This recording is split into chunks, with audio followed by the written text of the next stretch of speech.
So welcome to the Market Mentors podcast, Karla.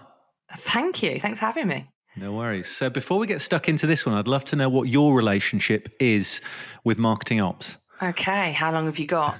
We've got a timer on already, but let's start at the beginning then. So I've been in marketing operations my entire career, haven't done anything else. And it wasn't a deliberate push into marketing operations. I kind of accidentally fell into it, as did most marketing operations people. But yeah, that's what, roughly, dare I say it, 25 years. I think I was 12 or something when I started, or something like that. Anyway, it's very different to what it is now.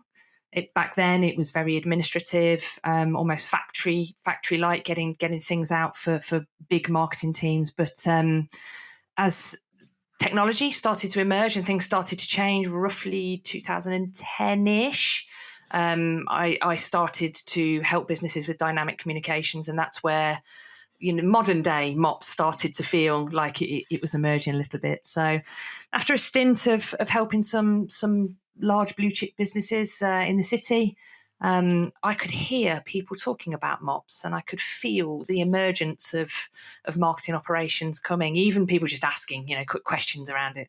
And it was at that point I decided to form a marketing operations consultancy. So that's Vantage Clever, and we look after marketing operations, so process really, Lean Six Sigma, efficiency, re-engineering, all of that kind of stuff. Martech, which, as you know, is the 9,000 tools that are currently out there, and integrating them and making that tech stack work nicely together. And then finally, transformation, which really is a consequence of one of either of those things. You change your processes, inevitably it's going to be a big transformation for the business. You bring in a big piece of technology, inevitably it's going to change the business with training and adoption and things like that. So yeah, that's what Vantage Clever does. And I'm also retained by B2B Marketing as their marketing operations expert. So that's my love affair. You're a busy lady. You're a busy lady, I'm sure. yeah, something like that. But it's nice to be busy, and I think that's a marketing operations trait as well. Is that it sleeves up and gets stuck in. Indeed. So, what is marketing ops? And are we saying MOPS or marketing ops, or does it not matter? Yeah, it doesn't matter, right? It's marketing operations abbreviated to MOPS, and you're going to hear lots of this. MOPS, RevOps, lots of different DevOps. It's just lazy people not being bothered to say the full name. But here's the problem, right? Marketing operations is a definition that has not been written yet, which is why it's difficult. Why people are asking the question of what it is. It's difficult to answer. Some people think it's martech. It's just technology. And they wouldn't be wrong, because, as I say, and I'll keep saying it, there are 9,000, in fact, probably more than 9,000 to anybody who's listening to this now, martech tools out there. So it's definitely technology, but some people think it's administration, supplier management, paperwork trails, just driving efficiency through processes. Some people think it's insight, reporting, analytics. I believe it's all of that. So I've said it a few times, and I think I've said it out loud a few times, and I was probably just being arrogant, and I'll kick myself after it, but 80% of marketing is made up from what I believe is operational tasks, and that's all the way through technology and process and efficiency driving and insights and right into your strategy. And then the 20% that's kind of missing is the sort of creative strategy. They're taking all of that information and saying, okay, here's a campaign that will really maximize on that and land that. So in answer to your question, what is it? It's a lot of marketing, but yet still to be defined. Yeah. And you talk about the sort of landscape with those. I think it's Scott Brinker's, isn't it? The 9,000 martech tools. Yeah. It is a very complex world in terms of available options. But why do you think marketing ops then is so important right now? So he made a job for himself, right? In 2011, there were just over 100 marketing technology platforms, and I can imagine them in a little room going, "Yeah, let's put these on a poster or something that someone can put on the wall." Fast forward, there's 9,000. Someone's kicking themselves somewhere, but Scott Brinker is a legend in all things marketing, but a great tool. So Why do I think it's important? It's probably because it's happening, and it's happening everywhere.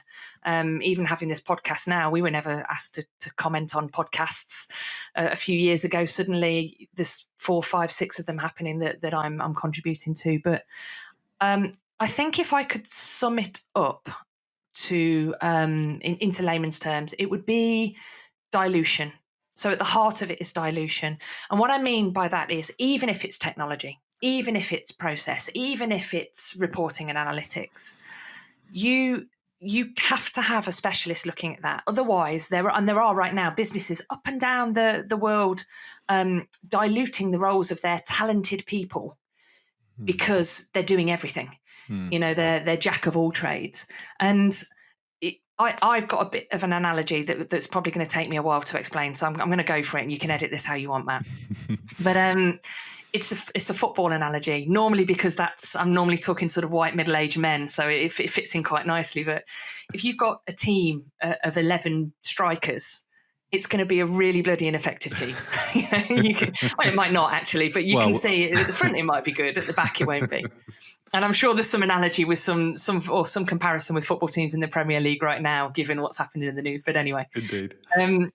But what you need is a team, and this is not rocket science. You need a kind of a strong defence and a great goalkeeper that's like keeping you safe and making sure everything's happened. And then you need a midfield that are kind of building up and moving things forward and lining up your striker. And that star striker, and the star strikers are your creative marketers, the people that really want to get those campaigns out there.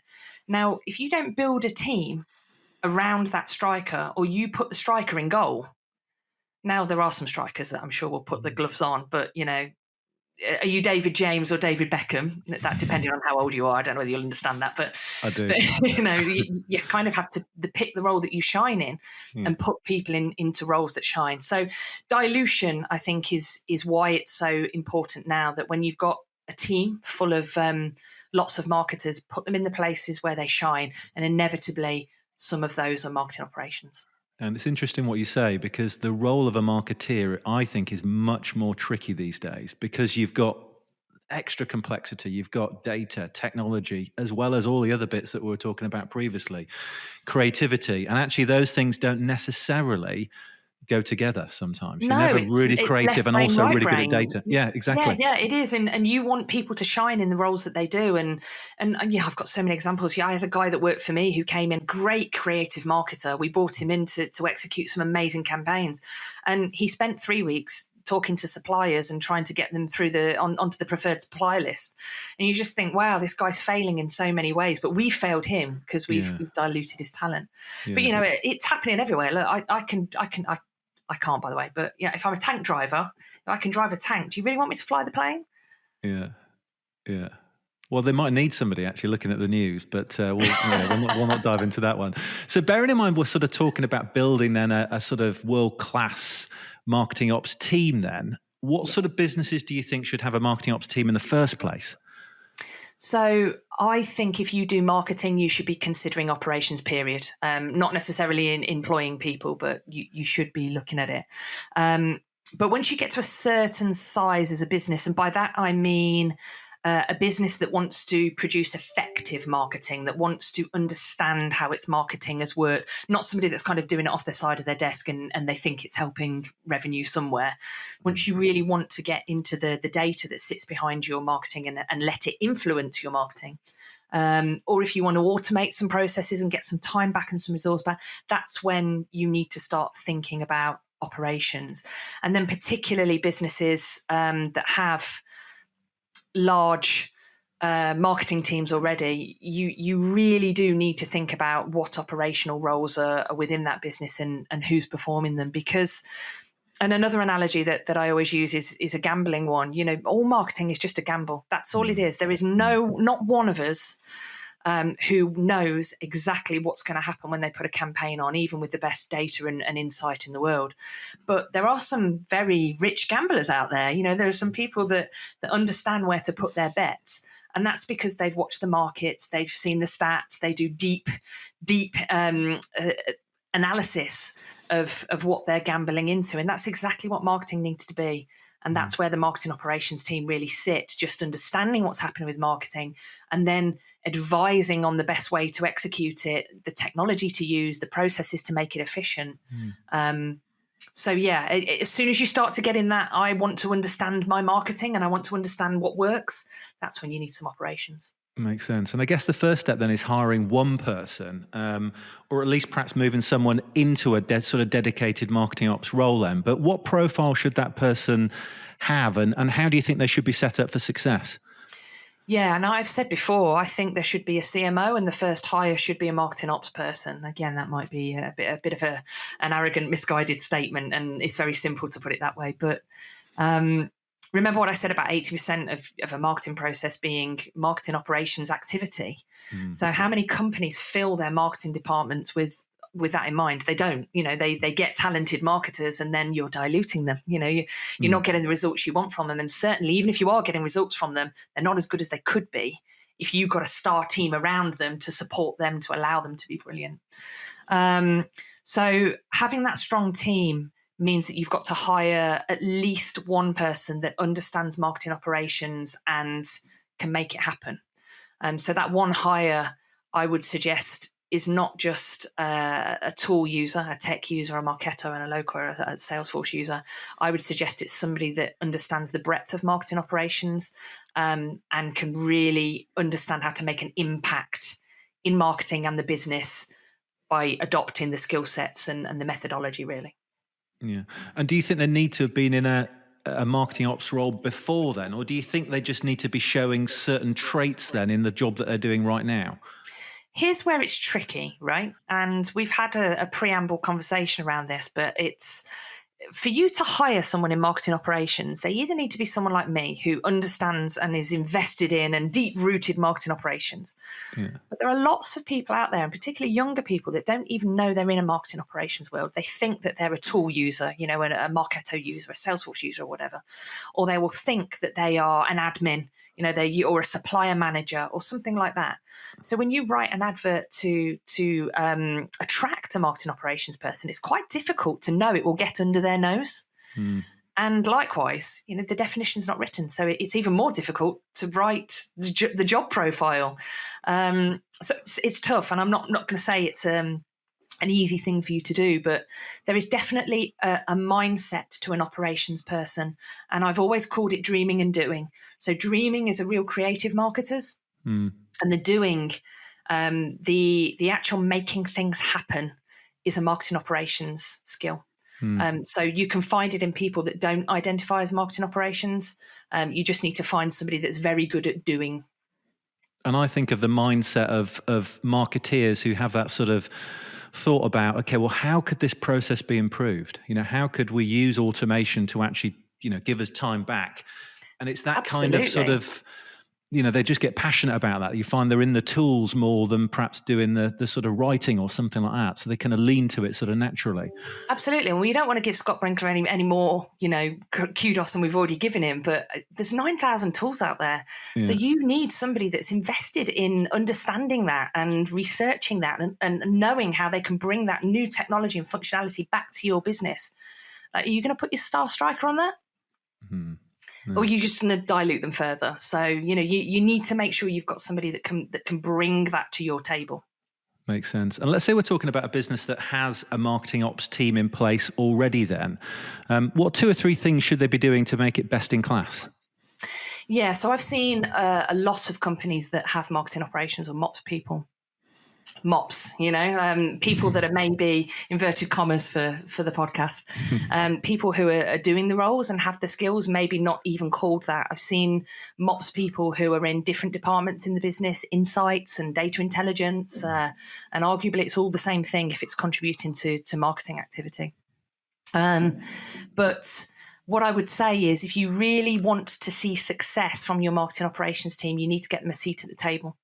And not all of them, not every single one of them, but definitely at least a leader or at least somebody that's going to represent marketing operations as an improvement to the business, not just as people who are going to execute some orders from higher up, from a CMO or coming out of a board meeting.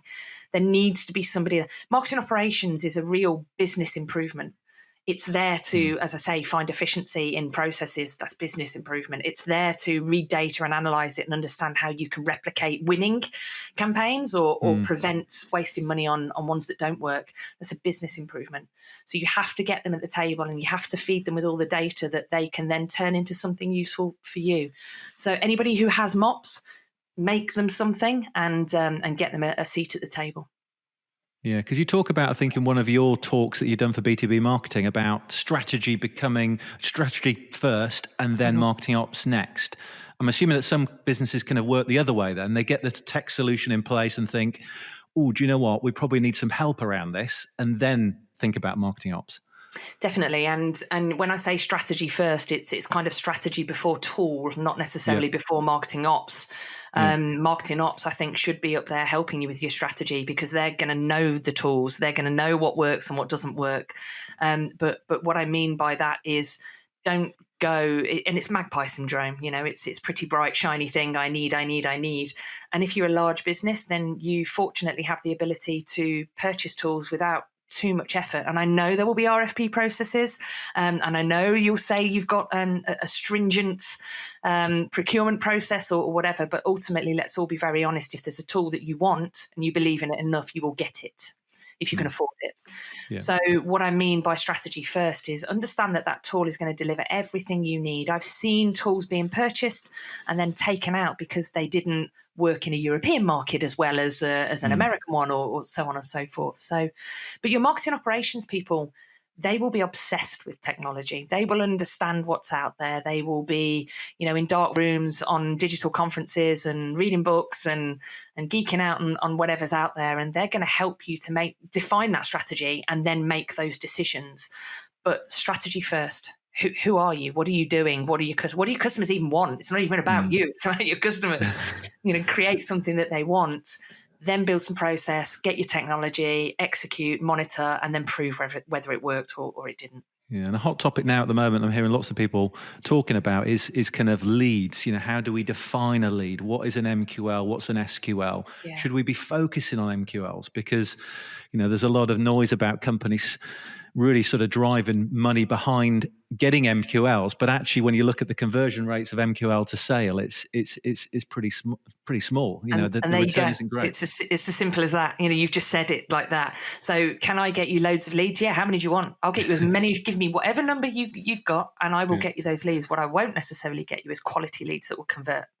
Yeah. And so the tool's going to work for you. The tool's going to go, oh, look up these leads. It's brilliant. But actually, if they're just a waste of your time, it's actually a bad for your business. It's actually going to hurt you. It's going to cost you more in resource and wasted time and reputation. So all that is strategy, and you really need to understand who you are as a business. It's the ABM wave that's happening at the minute. By the way, ABM's it's as old as time. It is just marketing. Good marketing. It is just marketing. And again, I've got some great examples of, somebody sent me a cake many years ago, and that was the best ABM experience I've ever had because all of us, like tens of us, all just stood around stuffing cake in our mouths. And then they called us up and said, can we have a chat? Of course, I've got crumbs around my mouth. I can't say no. And before you know it, we ended up doing a lot of business with that. And that's great ABM. That didn't come from a piece of tech. No. That came from insight. It was our birthday as a business. They sent us a cake, it was all quite nice. It came through some insights and some research and great creative ideas.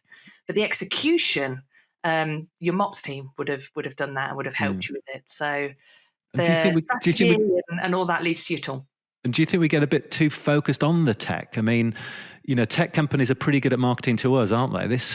You go on a website and you're consuming their content. It's powerful stuff. It's witchcraft almost as well. And you have to be careful not to look too deeply into their eyes, or they'll get you, because this is marketers' marketing technology. I mean, what's not to want or have from that technology? They're going to tell you it's amazing, they're going to convince you in such a great way because they're marketers. But actually, yes, we are. It's a really good point you make. Actually, we're almost becoming paralyzed by the amount of technology, the functionality it has. It's all starting to duplicate its own functionality as well. You'll get an inbound marketing tool that's now positioning itself as an ABM tool, as well as a great CRM, as well as so you must have a CRM already, and now you've got duplicated functionality. How do you manage that? Do you get more people? It's all strategy. So you need to know, and you need to stay very blinkered about what it is you want to achieve, the tools you're going to use, the processes you're going to go through to get that. Otherwise, more dilution of your time and your effort and your resources. Yeah. And where do you see marketing ops heading now then? Oh, crikey. The definition is still being written, right? So that's where we are. We are in amongst this, I guess it's adolescence, we're sitting there, we're growing up. My prediction is it's going to get very tech heavy very quickly. And that's not just in marketing operations, by the way, that's in marketing. Give me one role that's performed without using a piece of technology. I just can't, even if it's using Excel, I can't fathom a role that's not using tech, although you're probably going to have all your listeners writing in now to give me a role. But it's going to become very heavy. You're going to have more tools. The tools are starting to purchase each other and amalgamate as well. Adobe, Salesforce, Microsoft buying up different applications and merging the one ring to rule them all kind of tech that's happening at the minute. MOPS will lead your intelligence, though, and I think it's really important for you to know that they're not just going to be tech users. It's somewhere where I think you should be really thinking about smart people that are going to help you to produce the best campaigns, and I think that's going to start to make a slower insurgence than technology is. But I guess the last thing for me as well, which is my prediction, and I've been saying it for probably 12 months now, and it's going to be the next couple of years, is integration. Those 9,000 tools are disconnected right now. And an operations person is horrified by that, because you want one journey and you want efficiency and you want it to be easy and quick to get through your process. So there are now low code, no code, and lots of crazy dark cupboard code that they're making a really big growth spurt into the technical space. And I can see there being lots of services sold in the integration world. Yeah, I think no code's a real big area at the moment, isn't it? I mean, Absolutely, the ability to actually get on to certain tools and connect them together. I mean, Zapier is obviously a sort of an example of that, which most people will know about, but there are so many no-code tools that allow you to build things even. I think that's going to be a really big space as well. What's your? I mean, I don't know if you can actually answer this one, but what's your favourite martech tool then? The kind of one that you couldn't live without? Are you kidding me? Like 9,000 tools, and I've got to pick one. Well, look, there's so many of them out there, and I could talk about bits of functionality and bits of tools that I think is cool. But if I'm forced into a corner, we specialise in workflow management. So that's tools that it can be a simple to-do list, collaboration tools that then integrate everybody else's to-do list so that you can farm work to each other. And that goes all the way through the complexity to driving campaigns out the door, integrating suppliers into that system, and then offering really good management information as to how much it cost you for your marketing department to run, how much each campaign cost, how long it took you, make big decisions as a business using that tool. So we use Workfront. I've just been bought by Adobe, with another statement of the power of that tool and how good it is. So if I had to pick one, that's the one that I am utterly can't live without, I guess.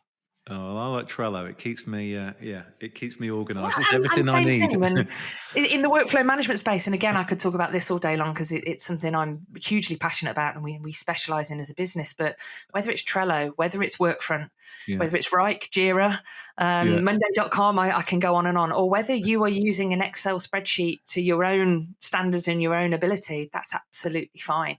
But what you are seeing is operations people are not going to leave it to chance. It will all be written down. It will all be managed. You'll understand when you need to do it and what is the predecessor that needs to be completed before you complete the next thing.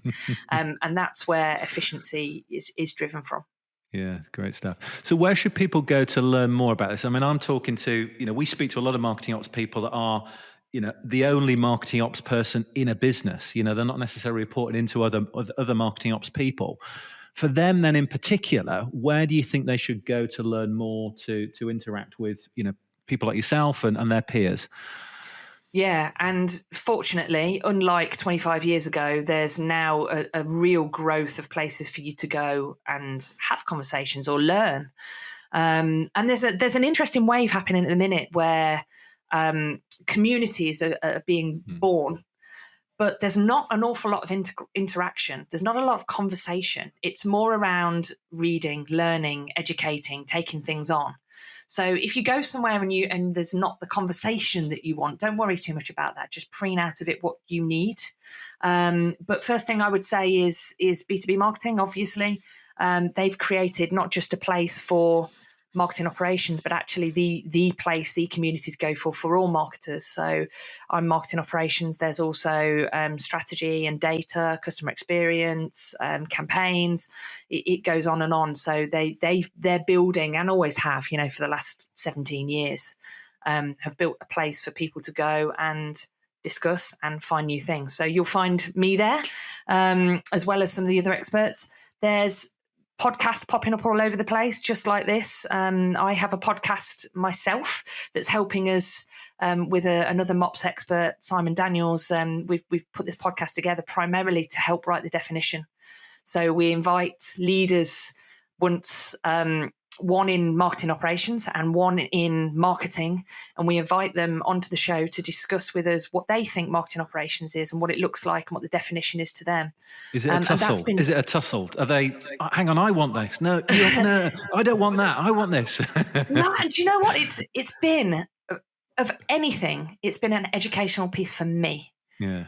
Because I've learned so much talking to these people, senior people within organizations, and what they think marketing operations is. And every single one of them is different. There's very few there are a few themes coming through, but it's whatever your business needs it to be. And actually your definition is the thing that matters in your business and how you behave. Back to that strategy, back to that finding out what you are before you go and execute it. So that podcast is called What's Mops Got to Do with It? And there's a website where you can pick it up on whatsmops.com. There's lots of others out there as well, Mops Pros and different martech conferences going out. My advice to anyone who wants to know more is surround yourself with the family, with the community, even LinkedIn. There's lots and lots of thought leadership and white papers going on to LinkedIn now, which is free content for you to just go and consume, build up your network, talk to people. Now is the time to get really immersed in marketing operations. It's coming out of the ashes right now. Well, it's been fascinating to talk to you. I mean, the whole fact that we're having a conversation here, to me, says that marketing is becoming even more sophisticated. So it's been a real pleasure. Thank you very much for sharing your knowledge. No problem at all, and thank you very much for having me. Pleasure.